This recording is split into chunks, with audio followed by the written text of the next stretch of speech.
Assalamu alaikum students, welcome to study 9-10 with Asif and Saima. I am Dr. Asif Ali, PhD Mathematics. Students, mathematics कामयाबी की वो कुंजी है जो कामयाबी का हर दरवाज़ा खोलती है। क्वेश्चन नंबर 4 का फर्स्ट पार्ट है। आप देखें ये क्वेश्चन नंबर 3 की तरह ही है, बस ये आपकी प्रैक्टिस के लिए थोड़ा ज़्यादा कर दिया है। अब यहाँ पे क्या किया है, एक्स के साथ एक नंबर लगा दिया, ये थोड़ा सा इजाफा किया है इसमें। अब हम देखते हैं इसको कैसे सॉल्व करना है। इसका भी वही तरीक़ेकार है, हमने सम देखना है और प्रोडक्ट देखना है। सम ये होना चाहिए दरमियान वाला नंबर 7x और प्रोडक्ट होना चाहिए 3 × 2x² यानी कि 6x²। तो ये अब हम सॉल्व करते हैं इंशाल्लाह ताला।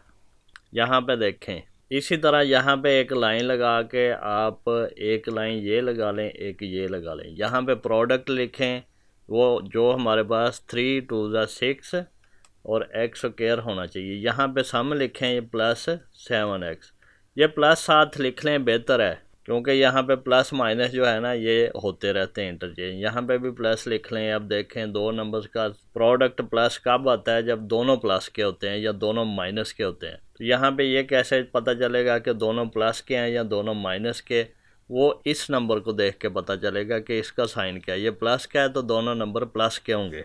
अब देखें 3 × 2 = 6 भी होता है, 3 को 2 से मल्टीप्लाई करो, लेकिन 3 + 2 = 5 होता है। और 6 × 1 = 6 भी होता है और 6 + 1 = 7 होता है। तो ये नंबर आएंगे हमारे पास 6x और 1x, ये दोनों प्लस के हैं। 6 × 1 = 6x और x², तो 6x + 1x 7x, तो ये दो नंबर हमारे पास आ गए हैं। तो एक ये भी तरीका है, आपको मैंने बताया था कि प्रोडक्ट हमारे पास 6 होना चाहिए, सम हमारे पास 7 होना चाहिए। तो 6 और 1 वो दो नंबर्स हैं। जो मर्ज़ी तरीका आप यूज़ कर लें। एक तीसरा तरीका भी मैंने बताया था, वो क्या था कि हमारे पास नंबर दोनों प्लस के होने चाहिए। तो 6 + 1 7 होता है, 5 + 2 7 होता है, 4 + 3 7 होता है और 3 + 4 7 होता है। ये रिपीट हो गया, इसकी लिखने की ज़रूरत नहीं। 6 × 1 = 6 होता है, 5 × 2 = 10 होता है, 4 × 3 = 12 होता है। तो ये आएगा हमारे पास 6 + 1 7 है, 6 × 1 = 6 है, 5 × 2 = 10 है, तो 10 हमें नहीं चाहिए था यहाँ पे अगर देखें तो इस तरह हम ये भी कम्बिनेशन चेक कर सकते हैं। अब यहाँ पे देखें, ये 7x को हमने 6 + 1x लिख दिया है, 6x + 1x 7x, ये मिड टर्म ब्रेकिंग कहते हैं इसको हम। यहाँ पे देखें, अब इन दोनों में से कॉमन क्या है, 2 भी है, x भी है, 2x कॉमन है। कॉमन कैसे आता है ये हम पहले फैक्टराइज में सीख चुके हैं। बाकी क्या बचा है, 2x गया तो x बचा यहाँ पे, 2 3 = 6 होता है, x तो चला गया तो x + 3 बच गया। अब यहाँ पे इन दोनों में कुछ भी कॉमन नहीं है तो 1 कॉमन होता है, तो x + 3। इसी तरह अब इन दोनों में x + 3 कॉमन है, वो हमने बाहर लिया, 2x + 1 यहाँ पे बच गया। इस तरह हम फैक्टराइज कर लेंगे। आप इन तीनों तरीक़ों में से जो मर्ज़ी तरीका यूज़ कर सकते हैं, जो आपको ईजी लगता है वो अडॉप्ट कर लें और मुझे भी बताएं कमेंट सेक्शन में कौन सा तरीका अच्छा है। जी स्टूडेंट्स, अब हमारे पास इसका सेकंड पार्ट है 2x² + 11x + 15।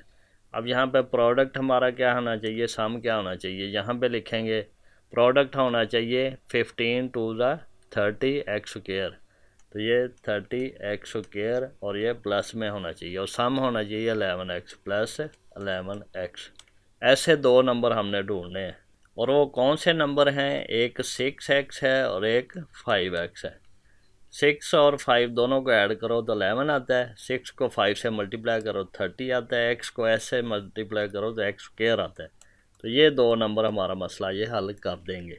ये हमने अब फाइंड कैसे करने हैं, अगर नहीं पता चल रहा, कॉम्प्लिकेशन आ रही है, तो फिर हम यहाँ से सबसे पहले तो ये देखते हैं कि ये प्लस है तो दोनों नंबर या तो प्लस के हैं या माइनस के हैं। फिर हम देखते हैं कि ये जो नंबर है 11 है, इसका साइन क्या है, ये प्लस है तो दोनों नंबर प्लस के होंगे। अब हमने दो ऐसे नंबर ढूंढने हैं जिनका सम 11 है और प्रोडक्ट 30 है। सम वाले हम पहले ही देख लेते हैं, 10 + 1 11 होता है, 9 + 2 11 होता है, 8 + 3 11 होता है और 7 + 4 11 होता है और 6 + 5 11 होता है और 5 + 6 11 होता है। ये दोबारा अब रिपीट होना शुरू हो गया।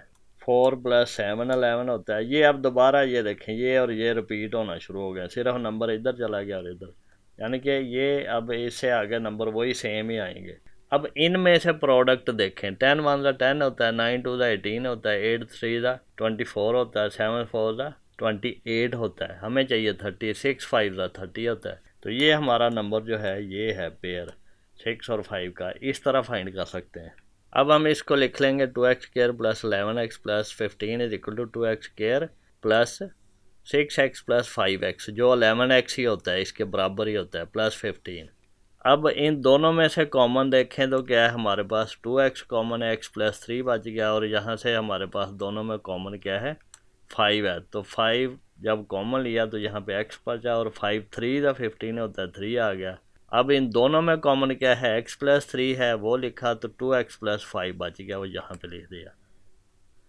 जी स्टूडेंट्स, अब हमारे पास थर्ड पार्ट है। यहाँ पे फिर इसी तरह हम करते हैं जो हम करते आ रहे हैं। एक लाइन लगा लें यहाँ पे, और यहाँ पे ये एक लाइन और एक ये लाइन। यहाँ पे प्रोडक्ट लिखना है, 3 4 ज़ा 12x², यहाँ पे 12x², और ये 13x। अब दो नंबर ऐसे ढूंढें जिनका सम 13 है, प्रोडक्ट 12 है। दोनों नंबर प्लस के होंगे, क्योंकि ये भी प्लस है, ये भी प्लस है। प्रोडक्ट दो प्लस वालों का प्लस होता है या दो माइनस वालों का प्लस होता है, लेकिन प्लस कैसे पता चलेगा, क्योंकि ये 13x प्लस का है, तो दोनों नंबर प्लस के होंगे। अब दो नंबर्स को ऐड करने से 13 आता है, वो कौन से नंबर्स हैं वो सारे आइडेंटिफाई कर लें। वो है 12 प्लस 1 है, 11 प्लस 2 है, 10 प्लस 3 है, 9 प्लस 4 है, इस तरह करते जाएं। अब इनका प्रोडक्ट देखें, 12 1 ज़ा 12 है, तो ये पहला पेयर ही हमारे काम आ जाएगा। 11 2 ज़ा 22 है, वो 22 तो हमें नहीं चाहिए प्रोडक्ट। फिर इस तरह ये सारा चीज़ें यहाँ पे, बल्कि इक्वल नहीं लिखना चाहिए, ये प्रोडक्ट है, और यहाँ पे सम लिख लें, अगर सम हो यहाँ पे 13 है। तो ये सारा इस तरफ जो है ये रफ वर्क ही है, असल तो यही सोल्यूशन है आपका। तो यहाँ पे हमारे पास 12x और x है, इसको ऐड करो 13 है, प्रोडक्ट करो 12x² है, 13x आता है ये। अब यहाँ पे देखें 4x² प्लस 13x प्लस 3 को हमने इक्वल टू लिखा 4x² plus 12x plus x, 13 को हमने ये लिख दिया प्लस 3।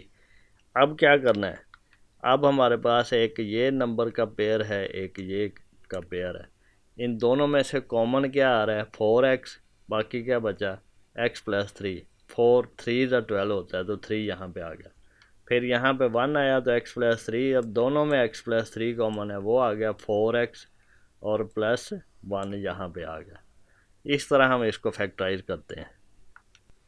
जी स्टूडेंट्स, अब हमारे पास फोर्थ पार्ट है, 3x² प्लस 5x प्लस 2। अब जो मुझे तरीका अच्छा लगता है वो ये है, ऐसे क्रॉस लगाएं, प्रोडक्ट P के लिए प्रोडक्ट S सम। प्रोडक्ट कितना होना चाहिए, 3 2 ज़ा 6, सम कितना होना चाहिए, ये नंबर ये वाला 5। अब देखें 5 3 2 ज़ा 6 होता है, 3 प्लस 2 5 होता है, तो ये दो नंबर हमें मिल गए। तो इस तरह आसानी से मिल जाते हैं। अब यहाँ पे क्या किया हमने, इस 5x को दो नंबर में स्प्लिट किया, 3x प्लस 2x। अब हमारे पास आगे जो है ये चार टर्म्स बन गए हैं, इन दोनों में से कुछ कॉमन आएगा, इन दोनों में से आएगा। इन दोनों में कॉमन कितना है, 3x है, वो कॉमन लिया तो यहाँ पे x बचा, और ये कुछ नहीं तो 1 बचा। 3x तो सारा कॉमन चला गया, तो 1 बचा। अब इन दोनों में 2 कॉमन है, 2 लिया तो x प्लस 1 बच गया। अब इन दोनों में क्या कॉमन है, x प्लस 1 कॉमन है, वो आप कॉमन ले लो, तो बाकी 3x प्लस 2 बचा। तो इनकी तरतीब जिस तरह मर्जी लिख दो, कोई फ़र्क नहीं पड़ता, लेकिन असल में हमने x प्लस 1 कॉमन लेना है, तो इसको यूँ लिखना चाहिए, x प्लस 1 कॉमन लिया तो बाकी हमारे पास बचा 3x प्लस 2।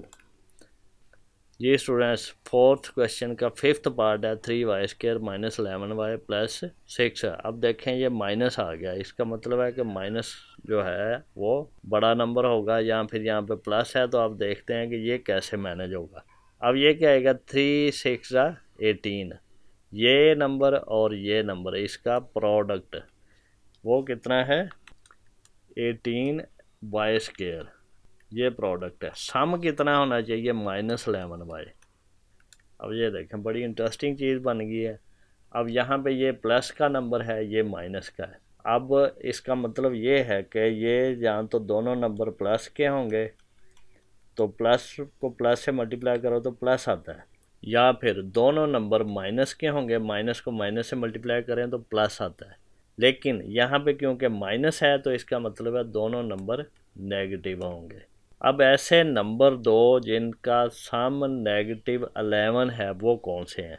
यहाँ पे एक चीज़ देखें, अगर यहाँ पे माइनस है तो बड़ा नंबर माइनस का ही होगा, तो फिर हम -12 + 1 लें तो सम कितना है -11, -13 + 2 लें, -14 + 3 लें तो सम कितना है -11, -15 + 4 लें सम कितना है -11।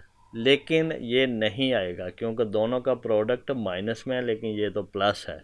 अब क्या है, दोनों नंबर माइनस के हैं, -10 -1 -11 है, फिर -9 -2 -11 है, फिर -8 -3 -11 है। अब इनका प्रोडक्ट देखो, 10 1 ज़ा 10, 9 2 ज़ा 18, तो ये 18 आ गया, तो नंबर हमारे हैं 9y और -2y। सम कितना है -11y, प्रोडक्ट कितना है 18y।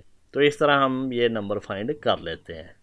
अब ये क्या आएगा, -11y को स्प्लिट किया -9y -2y में, इन दोनों में से कॉमन लिया हमने 3y, बाकी क्या बचा 3y और 1y यहाँ पे आ गया, -3 3 ज़ा 9 होता है तो 3 यहाँ पे आ गया, y कॉमन चला गया था। अब यहाँ पे क्या है, 2 कॉमन है, वो भी माइनस का, तो -2 कॉमन लिया तो y बचा, माइनस इंटू प्लस माइनस होता है, 2 3 ज़ा 6 होता है तो 3 आ गया। अब y -3 इन दोनों में कॉमन है, दो टर्म्स है ना, तो वो हमने कॉमन लिया तो 3y -2 बचा। इस तरह हम ये फैक्टराइज करेंगे।